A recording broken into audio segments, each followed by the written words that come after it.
Kembali lagi di acara podcast kita, kuatkan iman dan takwa. Podcast kita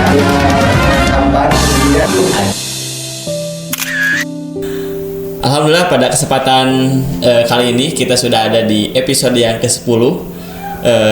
Sebelumnya saya akan absen dulu nih yang sudah hadir ya, yang senantiasa stay tune di Al-Mumin Media ya. Ada saudara Dia ya, Agnia, Kamila, Levani, Nizam, Nafis, Haikal Arkan, serta yang lainnya ya. Terima kasih senantiasa stay tune di channelnya Al-Mumin Media. Mudah-mudahan kebaikannya terus meluas ya. Pada episode yang ke-10 ini saya ditemani oleh narasumber yang tidak asing lagi mungkin ya, dengan Ustadz Yudi Nopianto. Selamat sahur Ustadz. Alhamdulillah sahur. Baik, sahabat Al-Mumin Media dimanapun berada, pada kesempatan yang bahagia ini kita akan bertanya mungkin ya, berdialog dengan Ustadz Yudi. Yang pertama kaitan dengan bagaimana hadis tentang kedermawanan Rasulullah di bulan Ramadan serta bertadarus Quran dengan malaikat Jibril.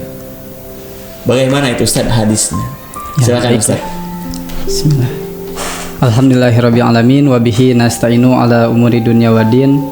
Asyhadu alla ilaha illallah wahdahu la syarikalah wa asyhadu anna Muhammadan abduhu wa rasuluh.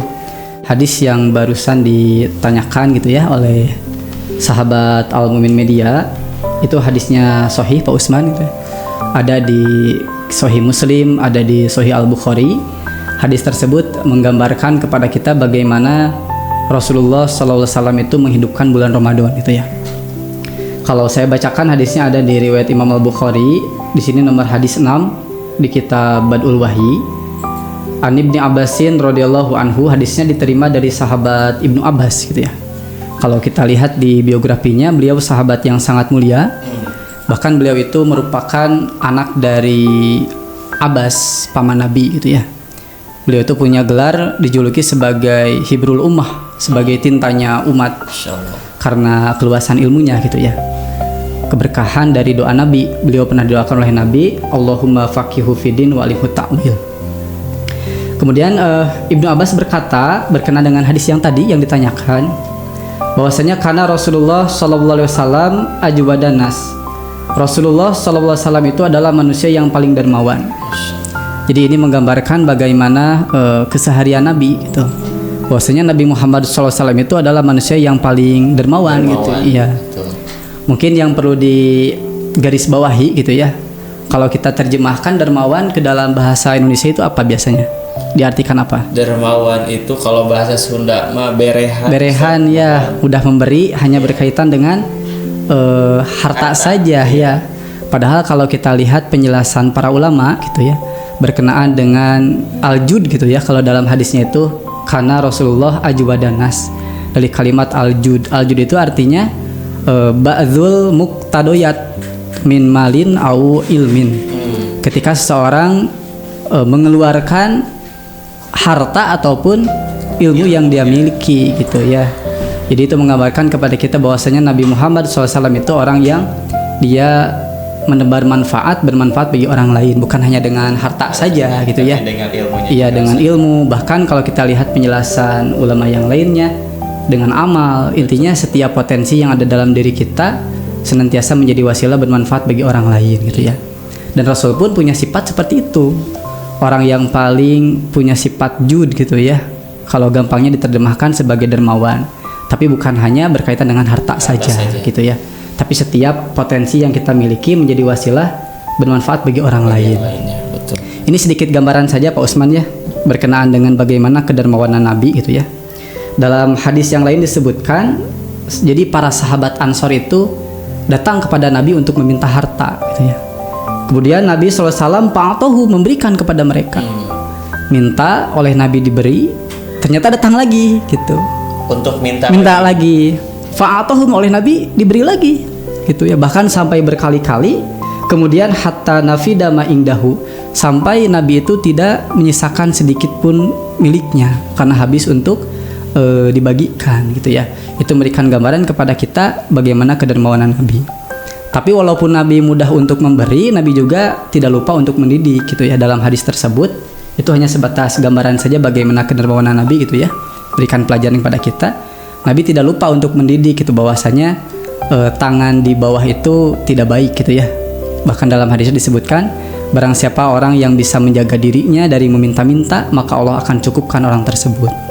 Jadi Nabi mah masihan gitu ya, tos beres gitu, tapi tidak lupa untuk memberikan pendidikan gitu ya. Jadi bukan hanya sekedar memberi ya. Iya, kan tidak baik ya kita meminta-minta kepada manusia, menggantungkan diri kepada manusia. Baik, saya lanjutkan Pak Usman ya. Jadi hadisnya cukup panjang. Disebutkan Rasul itu dalam keseharian sebagai orang yang dermawan. Wa kana ajwadu ma yakunu fi Ramadan hina yalqahu Jibril. Bahkan kedermawanan Nabi itu semakin meningkat lagi ketika di bulan Ramadan. Nah, ini yang menjadi pelajaran bagi kita ya. Tanda kutip tadi kedermawanan di sana bukan hanya berkaitan dengan harta saja. Artinya Nabi itu di bulan Ramadan menjadi orang yang sangat bersemangat untuk menebarkan manfaat kepada manusia yang lainnya gitu, dengan segala potensi yang dia miliki. Bahkan kalau kita lihat di kehidupan sekarang gitu ya, bulan Ramadan itu menjadi alasan untuk bermalas-malasan, justru sebaliknya ya. Sebagian orang. Ya, sebagiannya, tidak mengeneralisir semuanya. Padahal kalau kita lihat bagaimana Rasul dulu menghidupkan Ramadan dengan sifat kedermawanan tersebut, baik dengan hartanya, dengan ilmunya, dengan amalnya gitu ya. Lanjutnya mungkin tadi ada pertanyaan gitu ya. Kenapa gitu? Kenapa Rasulullah itu lebih dermawan di bulan Ramadan gitu? Nah, ini jawaban yang sangat bagus gitu ya. Gini Pak Usman, diantaranya Imam Ibnu Hajar menjelaskan, kata beliau bahwasanya bulan Ramadan itu adalah bulan atau musim kebaikan gitu ya. Nikmat Allah di bulan Ramadan itu lebih berlimpah dibandingkan dengan waktu yang lain. Betul ya, kita rasakan ya. Kata Imam Ibnu Hajar, li'anna ni'amallah ala ibadihi fihi zaidatun ala ghairihi. Nikmat Allah Subhanahu wa taala di bulan Ramadan itu lebih luas dibandingkan dengan bulan yang lainnya. Maaf ya, ini bukan berbicara nikmat dunia saja. Makanan, minuman itu tentu kita rasakan. Rezeki datang dari arah yang tidak disangka-sangka gitu ya, makan lebih melimpah. Tapi maksud nikmat tersebut kan bukan hanya nikmat dunia. Nikmat agama contohnya apa? Orang lebih mudah untuk membaca Quran. Kan itu bahkan itu nikmat yang lebih besar ya. Besar dan lebih mulia. Iya, kita di bulan-bulan biasa mungkin mata itu cepat lelah ketika melihat mushaf gitu ya. Tapi kalau di bulan Ramadan sebagai bentuk dari kenikmatan dari Allah, kita lebih mudah itu ya membaca Quran. Atau contoh sederhana yang lainnya, orang-orang yang berangkat ke masjid sekarang kan lebih banyak gitu ya dibandingkan dengan waktu-waktu yang lainnya. Artinya itu menjadi gambaran sederhana bagi kita bahwasanya nikmat Allah di bulan Ramadan, baik itu nikmat dunia ataupun nikmat akhirat, itu berbeda dengan di bulan yang lainnya gitu ya. Betul sekali. Kemudian kata Ibnu Hajar, pakana Nabi sallallahu alaihi wasallam, maka Nabi sallallahu alaihi wasallam itu yusiru mutaba'ata sunnatillah fi ibadihi. Nabi ingin mencontoh bagaimana sunatullah pada hambanya di bulan Ramadan. Bagaimana sunatullah pada hambanya di bulan Ramadan tadi? Allah melimpahkan nikmat yang sangat luar biasa kepada setiap hamba-hambanya. Nabi pun ingin mencontoh seperti itu. Makanya Nabi menjadi orang yang sangat dermawan di bulan Ramadan. Allah membukakan kan berbagai macam pintu rahmat, berbagai macam nikmat Allah turunkan. Maka Nabi pun ingin seperti itu, mengikuti bagaimana sunatullah kepada hamba-hambanya di bulan Ramadan. Betul sekali. Jadi kurang lebih seperti itu penjelasan dari Ibnu Hajar berkenaan dengan kenapa Rasul lebih dermawan di bulan Ramadan. Sahabat Al-Mu'min Media ya, sebagaimana yang tadi disampaikan mungkin ya. Jadi Rasulullah itu lebih meningkatkan kedermawanannya di bulan Ramadan. Bukan hanya soal harta, tapi ilmu dan amal mungkin ya, menebar kebermanfaatan kepada umat yang lainnya. Itu bisa menjadi motivasi buat kita semua untuk lebih meningkatkan lagi mungkin ya kedermawanan kita, bukan hanya harta, amal serta ilmu yang kita peroleh, kita sampaikan kepada yang lainnya supaya ilmunya menjadi berkah dan bermanfaat. Selanjutnya Ustaz, bagaimana dengan bertadarus Quran dengan Jibril? Disebutkan dalam hadis tersebut, wa kana yalqahu fi kulli lailatin min Ramadan. Jadi Jibril itu datang menemui Nabi setiap malam di bulan Ramadan. Jadi setiap malam, ini luar biasa ya ilmu bagi kita. Jadi malaikat yang paling mulia ya, disebutkan kan penghulu para malaikat, pada setiap malam di bulan Ramadan datang kepada Sayyidul Anam, kepada manusia yang sangat mulia juga gitu ya. Apa yang dilakukannya? Payudarisuhul Quran. Nah ini mentadarus Al-Quran. Makanya ini berhubungan pula dengan bahwasanya bulan Ramadan itu bulan diturunkan Al-Quran, bulan Quran. Artinya mari kita manfaatkan bulan Ramadan ini sebagaimana Rasul dulu menghidupkannya. Kita lebih menjadi orang yang bermanfaat, lebih dermawan dengan harta kita gitu ya, dengan tenaga kita, dengan amal kita, dengan ilmu. Termasuk Rasul juga mentadarus Quran dengan Jibril. Itu menjadi isyarat bagi kita, faedah bagi kita, anjuran agar kita senantiasa lebih dekat dengan Al-Quran. Baik, Masya Allah sekali sahabat Al-Mu'min Media ya. Terakhir mungkin Ustadz, closing statement, pesan untuk sahabat Al-Mu'min Media di rumah. Silakan Ustadz. Ya, closing statementnya ya, berkaitan dengan pertanyaan tadi gitu ya.